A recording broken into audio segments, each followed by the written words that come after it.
Hi, my name is Eugenia, and 4 years ago I had the dream of moving to the countryside, growing my own food and building my own house. But, wait a minute, you may say. Who is this stranger and why is she telling me about her own dreams anyways? Well, it might make more sense than you realize once I tell you a little bit more about my own story, how I ended up moving here, and why dreams sometimes are what we need to keep moving forward in life. And other times are just that, dreams, a series of thoughts, images and sensations occurring in a person's mind during sleep but not exactly in real life. For months, I dreamt of the day I could move to my own place, being self-sufficient and live in harmony with nature. Based in what I saw in others, I idealized what my own life could one day look like. If they seem to look happy, why wouldn't I if I had the same? Then I moved here, and my dreams were crushed when I realized that none of the beautiful flowers, food, and garden landscapes I imagined in my mind existed in my own reality. But dreams are also those cherished aspirations, ambitions, and ideas that we used to have when we were kids. It was too early to throw away that dream of mine. So during the following months, that ended up becoming years, I worked day after day to transform this land into the garden of my dreams, where I could stroll for hours, endlessly admire the beauty of the new flowers in bloom, harvest my own food, and finally being able to sit back and enjoy the view of those hard-working years. But then life happens, and along the process, I realized that I needed to wake up from my own daydreams. It hasn't rained for the past week and it's been super hot, so I decided today that instead of taking the day off and rest my body, which I really need, but this month is all about rushing and getting everything ready before it's too hot and too late. While a life of constant happiness may seem like the ultimate goal, life is full of ups and downs. Just as we can observe in nature, nothing ever stays the same. We as humans cannot expect ourselves to stay in a constant state of eternal happiness. Just as the beautiful flowers in bloom one day bolt, go to seed and die, to eventually grow thousands of new plants and repeat the same growing cycle all over again. Our plan when we moved to our land was to build our home, but in order to make that plan happen, we had to first build ourselves a shelter where we could live during those years. So we built our tiny house, and then the workshop, a multifunctional space where I could grow food during winter. We could have our laundry space and store our building tools. After 2 years building that shelter, we could finally start the build of our home. But the reality of building my own house was far from what I did once I realized in my mind. During the past year and a half, I had to push too many boundaries, face failure, suffer in silence, and wake up each day facing the ever-present responsibilities of what being self-sufficient and living off it really meant. There was nobody we could count on for extra help, to build or take care of the land, and there was nobody nearby I could count on for that emotional support when I felt I was drowning. Many jobs in the building site were not meant to be done by a woman, not because I could only do delicate jobs, but because physically my body didn't have the strength or the anatomy to be a contractor. I had to become someone I wasn't, leave aside my womanhood, and become responsible for the decision I once took. Responsibilities constantly chased me, and while daydreaming kept me afloat during the past year and a half, this month I couldn't handle it anymore. My body and soul was exhausted and depleted. I gave everything I had, and the worst of it is that it wasn't enough. Many things went right, but many others went wrong, and I no longer could hold onto my own dreams to keep fighting the challenges. Which brings me to a few weeks ago, when I woke up from my own dreams and idealizations of what the perfect life in the countryside would look like. While I believe life is a beautiful thing to experience as a human being, I'm also aware that the ups and downs that we experience in this life are what make the human's experience a whole. One cannot experience happiness without feeling sadness, simply because they are comparative emotions. Without the struggles, the extent of happiness could not be measured. So after the denial, I eventually had to accept that in order to live a fulfilling life, one has to stop living in those daydreams forever.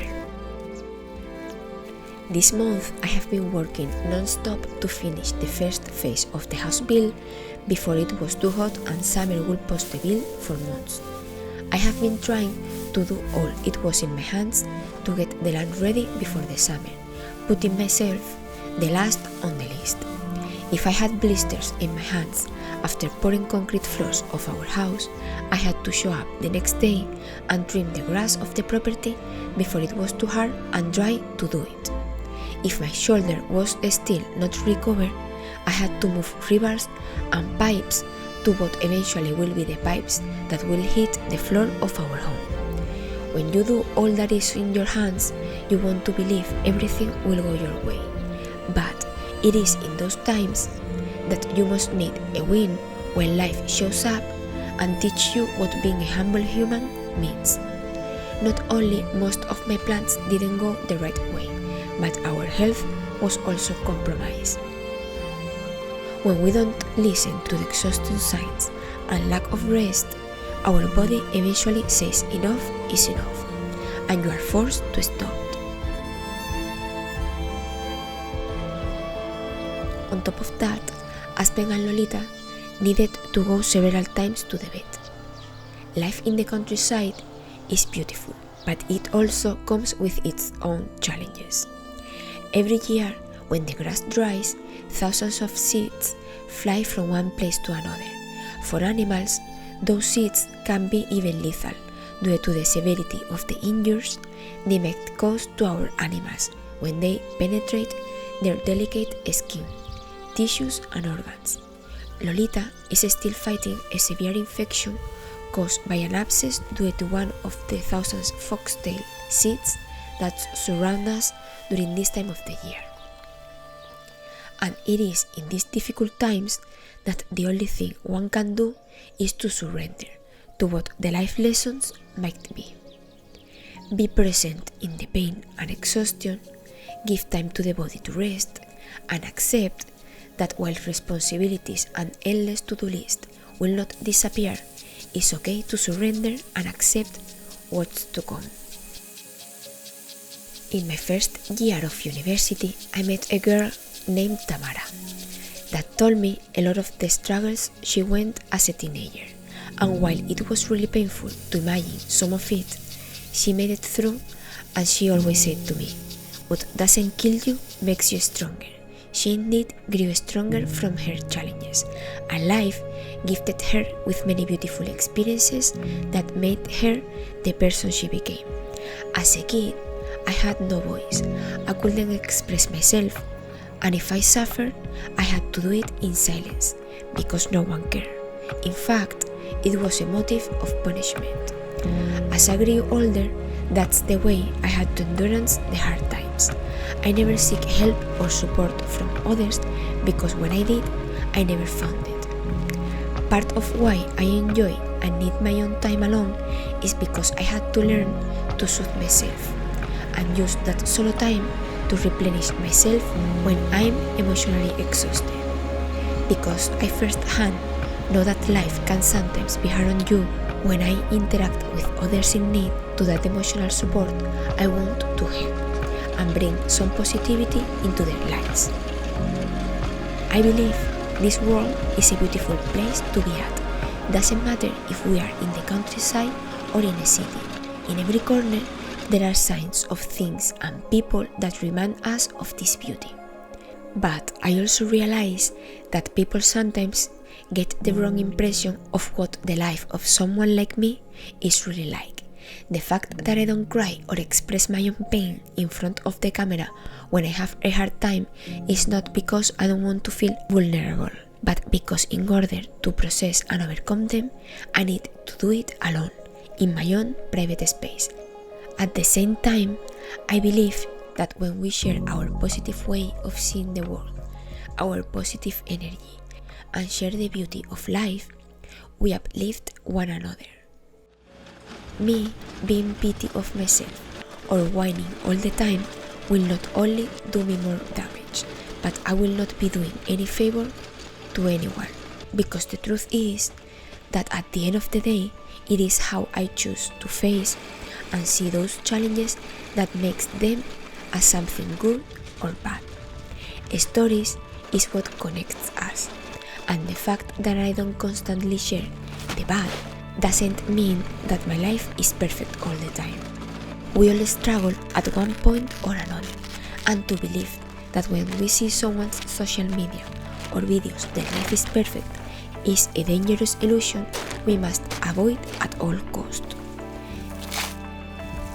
This year I had many new plans and dreams for my garden and property, but this month life turned upside down, and this year might not be the year I'm able to fulfill many of those dreams, which at this point I made my peace with it.